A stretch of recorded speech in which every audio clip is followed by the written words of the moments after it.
नमस्कार साथियों, मैं डॉक्टर ज़हीर अब्बास।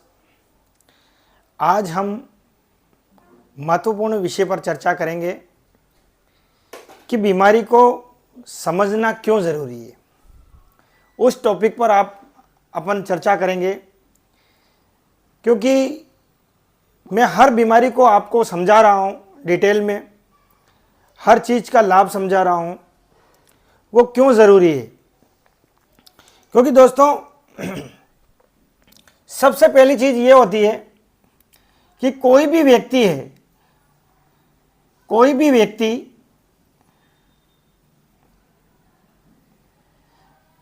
दो तरह से स्ट्रोंग होना चाहिए किसी बीमारी को लड़ने के लिए। कोई व्यक्ति फिजिकल और मेंटल दोनों तरह से फिट व्यक्ति ही किसी बीमारी को जीतता है। और व्यक्ति हो सकता है फिजिकल रूप से स्ट्रांग हो, लेकिन मेंटल रूप से स्ट्रांग नहीं हो।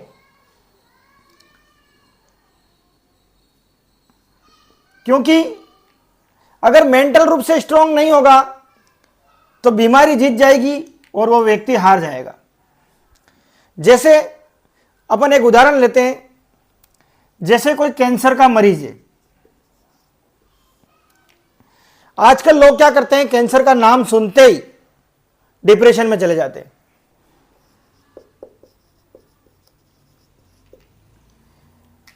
क्योंकि कैंसर मतलब व्यक्ति अपने आप में यह समझता है कैंसल,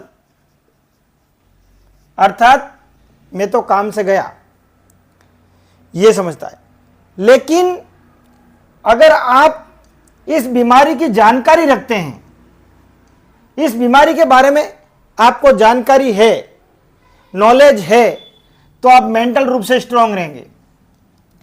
और आप मेंटल रूप से स्ट्रांग रहेंगे तो फिजिकल कितनी भी परेशानी हो, आप उससे उभर के निकल आएंगे, उस बीमारी को जीत जाएंगे। इसलिए बीमारी को पढ़ना इसलिए ज़रूरी है। अगर आपको कोई बीमारी है तो आप स्टूडेंट बनिए, स्टूडेंट बनकर उस बीमारी को समझिए कि वो बीमारी वास्तव में हर बीमारी ठीक होने के लिए बनी है। आपको पता होगा कैंसर में भी 42% क्योरेबल रेट है, मतलब 42% कैंसर के रोगी ठीक हो जाते हैं। कौन लोग ठीक होते हैं? जो मेंटल रूप से मजबूत होते हैं। जो मेंटल रूप से मजबूत होते हैं, चाहे फिजिकल उनका मजबूत नहीं है, लेकिन वो उस बीमारी को जीत लेते हैं। हमने अभी कुछ ही सालों में कोरोना का दर्द झेला। कोरोना में भी क्या हुआ, फिजिकल और मेंटल, जिन लोगों का, जो लोग मेंटल रूप से स्ट्रांग नहीं थे, उनका क्या हुआ, उनको कोरोना खा गया, वो कोरोना से हार गए। लेकिन जो मेंटल रूप से स्ट्रांग थे, उस बीमारी को जानते थे, बीमारी को ठीक कैसे किया जा सकता है उसके बारे में जानकारी थी, और कोरोना को जो जानते थे वो ये भी जानते थे कोरोना ठीक हो सकता है, और वो कोरोना से बाहर निकल के भी आए।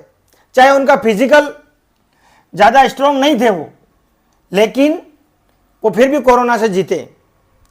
इसीलिए दोस्तों, एक पहलवान है जैसे, तो पहलवान का फिजिकल स्ट्रांग है, लेकिन मेंटल रूप से अगर वो स्ट्रांग नहीं है तो पहलवान होते हुए भी बीमारी उसको खा जाएगी। यही चीज जैसे ट्यूबरकुलोसिस में है, टीबी में। टीबी को एक सोशल स्टिग्मा माना जाता है। लोग हीन भावना का शिकार हो जाते हैं जिनको टीबी आ जाता है, लेकिन टीबी अपने आप में एक क्योरेबल डिसीज है। टीबी का अगर ढंग से ट्रीटमेंट लिया जाए और उसके साथ खान पान, रहन सहन, जो आपकी लाइफ स्टाइल है, लाइफ स्टाइल आपकी अच्छी होगी तो आप उस बीमारी को जीत जाएंगे। तो कैंसर भी अपने आप में कोई बड़ी बीमारी नहीं है, लेकिन उसमें इंसान का मेंटल रूप से स्ट्रांग होना जरूरी है। यानी कि जितनी भी बड़ी बीमारियां हैं उसमें व्यक्ति का मेंटल रूप से स्ट्रांग होना बहुत जरूरी है। अगर व्यक्ति मेंटल रूप से स्ट्रांग नहीं है तो वह व्यक्ति उस बीमारी से हार जाएगा। एक छोटा सा उदाहरण मैं आपको बताता हूं दोस्तों। अभी कुछ ही साल पहले की बात है, संजय दत्त को फेफड़ों का कैंसर हुआ था। संजय दत्त एक जाने माने सुपरस्टार हैं। वो व्यक्ति मेंटल रूप से इतने स्ट्रांग थे कि कैंसर उनसे हार गया। उनके जब उनको कीमोथेरेपी लग रही थी तो उनके डॉक्टर ने उनको कहा था कि कीमो लगने के बाद में आपको वोमिट जैसा होगा, तो आपके बाल भी गिरेंगे और वोमिट जैसा होगा, वीकनेस महसूस होगी, तो आप रेस्ट करना है। उसी समय वो संजय दत्त कीमोथेरेपी लेने के बाद तुरंत जिम में गए हुए थे, जिम में वर्कआउट कर रहे थे। तो यह चीज एक बेस्ट उदाहरण है कि व्यक्ति का मेंटल रूप से स्ट्रांग रहना कितना जरूरी है। संजय दत्त जी जो थे वो मेंटल रूप से स्ट्रांग थे, मेंटल रूप से स्ट्रांग थे। कैंसर ने उनका फिजिकल डिस्टर्ब किया, फिजिकल रूप से इनको कमजोर किया, लेकिन मेंटल रूप से स्ट्रांग होने के कारण कैंसर हार गया। ऐसे कैसे हमारे सुपरस्टार खिलाड़ी युवराज सिंह, जिनको फेफड़ों का कैंसर हुआ था, वो भी इसी तरह अधिकतर समय अपना जिम में गुजारा, पॉजिटिव एनर्जी के साथ रहे, अच्छे अच्छे लेखकों की किताबें पढ़ी उन्होंने इस खराब पीरियड के अंदर, और इनसे उनको मोटिवेशन मिला, कॉन्फिडेंस आया और कैंसर हार गया। इसलिए यह चीज मैं बता रहा हूं खाली कैंसर के लिए नहीं है, किसी भी बीमारी के लिए आपका मेंटल रूप से स्ट्रांग होना जरूरी है। इसीलिए सरकार ने जो हेल्थ की परिभाषा जो दी है, हेल्थ किसे कहते हैं? Health is a state of complete physical, mental and social wellbeing, not merely to absence of disease. अर्थात किसी बीमारी का अनुपस्थित होना ही स्वास्थ्य नहीं है। आपका फिजिकल, मेंटल और सोशल तीनों तरह से आपका स्ट्रांग होना ही, मजबूत होना ही, या तीनों तरह से आपका स्वस्थ होना ही हेल्थ है। इसलिए दोस्तों आज ये महत्वपूर्ण वीडियो आपको मैंने इसलिए बताया कि मेरे जो वीडियो आ रहे हैं इससे मैं जनता को यह जागरूक कर रहा हूं कि आपको कैसे जीना चाहिए, क्या खाना चाहिए, किस बीमारी में हम कौन सी चीजें त्याग दें जिससे वो बीमारी वैसे ही कमजोर पड़ जाए। क्योंकि जैसे कैंसर है, कैंसर की मुख्य खुराक क्या है? ग्लूकोज। कैंसर सेल की खुराक शरीर की किसी भी कोशिका की खुराक होती है। हमारा शरीर कोशिकाओं से मिलकर बना है। कैंसर को आगे मैं डिटेल में डिस्क्राइब करूंगा, आपको पूरा डिटेल में बताऊंगा। अगर ये मेरा वीडियो पंजाब के लोग देखें, अगर पंजाब तक पहुंचे तो मेरा वीडियो ज़रूर देखें, क्योंकि पंजाब में कैंसर के पेशेंट बहुत ज़्यादा हैं। कैंसर के लिए और भी मैं बहुत अच्छा डिटेल में वीडियो बनाऊंगा। दोस्तों हमारा शरीर छोटी छोटी कोशिकाओं से मिलकर बना है और कोशिका का मुख्य भोजन होता है ग्लूकोज। अभी एक रिसर्च होकर आई थी कि भूखे रहने से, यानी उपवास करने से, निर्जल उपवास करने से कैंसर सेल्स मर जाती है। क्यों मरती है?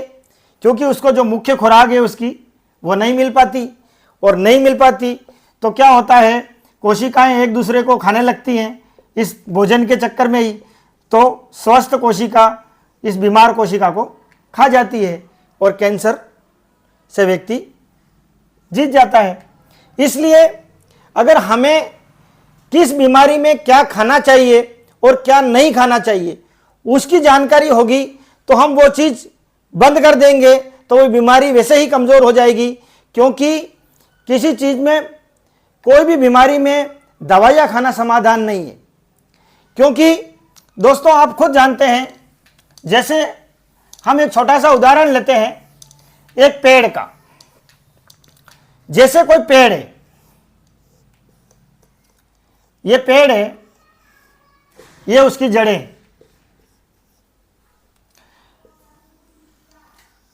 दवाइयां क्या हैं? दवाइयां ये टहनियां हैं।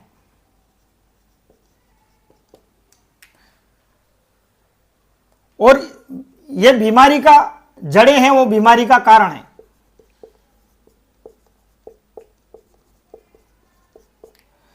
तो हमने दवाई ली, इसका मतलब हमने इस पेड़ की टहनियां काटी हैं। तो टहनियां काटने से क्या होगा, कुछ ही दिनों में ये पौधा वापस जैसा था वैसा बन जाएगा। मतलब स्पष्ट है कि किसी भी बीमारी का समाधान दवाइयां खाना नहीं है, उस बीमारी के कारण को रिमूव करना, यह सबसे बड़ा समाधान है कि वो बीमारी किस कारण से हुई है, उस कारण का रिमूव करना। जैसे non communicable disease, non communicable disease में बहुत सारी बीमारियां आती हैं। अब अपन यहां पर लेके चलते हैं, जैसे डायबिटीज, मोटापा, ओबेसिटी, कैंसर। अब नॉन कम्युनिकेबल डिसीज होने का मुख्य कारण क्या है, हमारी बैड लाइफ स्टाइल, हमारा खान पान, हमारा रहन सहन खराब। अगर हमने हमारा खान पान और रहन सहन सुधार लिया तो नॉन कम्युनिकेबल डिसीज स्वतः ही समाप्त हो जाएगी। अब यहां पर हमको डायबिटीज हो गई है, तो यहां डायबिटीज की गोलियां खाना समाधान नहीं है। हमें डायबिटीज के कारण को रिमूव करना पड़ेगा कि हमारी बैड लाइफ स्टाइल है, हम ग्लूकोज वाला अनाज बहुत ज़्यादा खा रहे हैं, जो ग्लूकोज शरीर में जाकर जम रहा है वह आगे जाकर फैट में कन्वर्ट हो रहा है, ओबेसिटी का कारण हो रहा है, डायबिटीज का कारण बन रहा है, कैंसर का कारण बन रहा है, और भी अनेक एनसीडीज का कारण बन रहा है। तो हमें सबसे पहले हमारी बैड लाइफ स्टाइल अर्थात हमारा खान पान रहन सहन सुधार लेंगे तो एनसीडीज वैसे ही खत्म हो जाएगी या एनसीडीज कंट्रोल हो जाएगी। जैसे अब बहुत सारे लोग क्या करते हैं, डायबिटीज की गोलियां लेते हैं, मोटापा कम करने की गोलियां लेते हैं, कैंसर खत्म करने की गोलियां लेते हैं, लेकिन कैंसर का जो कारण था उसको आपने रिमूव नहीं किया। और कैंसर का कारण कब रिमूव कर पाओगे, कब आप, जब आपको किसी बीमारी के बारे में जानकारी होगी। इसलिए मेरे हर वीडियो को आप ध्यान से देखें, अपनी जानकारी प्राप्त करें, अपना नॉलेज प्राप्त करें, ताकि हमारा देश इन नॉन कम्युनिकेबल डिसीज से जीते और हमारे देश में स्वास्थ्य का रेशो बढ़े। मेरे वीडियो बांसवाड़ा, डूंगरपुर और प्रतापगढ़ की जनता विशेष करके देखे, क्योंकि हमारे इस क्षेत्र में लोगों को बीमारी के बारे में जानकारी नहीं है, और बीमारी के बारे में जानकारी नहीं है तो आप उस बीमारी से इराडिकेट नहीं हो सकते, उस बीमारी को इराडिकेट नहीं कर सकते। दोस्तों, मेरे ये वीडियो अधिक से अधिक जनता देखे, और विशेषकर इस वीडियो से मुझे ये उम्मीद है कि पंजाब की जनता इस वीडियो को ज़रूर देखे। जय हिंद, जय भारत।